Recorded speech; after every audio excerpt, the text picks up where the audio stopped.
Hi everyone. This week, it's all about you. Last week, you were working in groups. You were doing an amazing job bringing together other people's scholarship.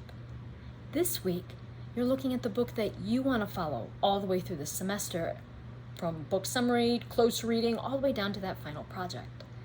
And this book summary that you're doing right now isn't going to be a book report that maybe you've done in previous settings. This book summary is in line with the idea that fantasy is a popular genre.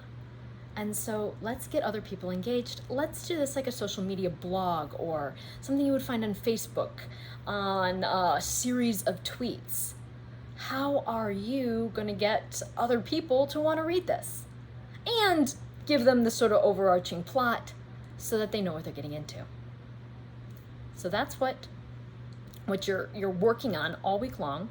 I am available on our group Zoom chats for any of you who are long distance. The rest of you are coming into class on Tuesday, and then on Thursday having an out-of-class work day so that as you're working at home on your computers, you can Zoom chat with me one-on-one without listening to other people, and we can work through anything you need on this. This is all about you.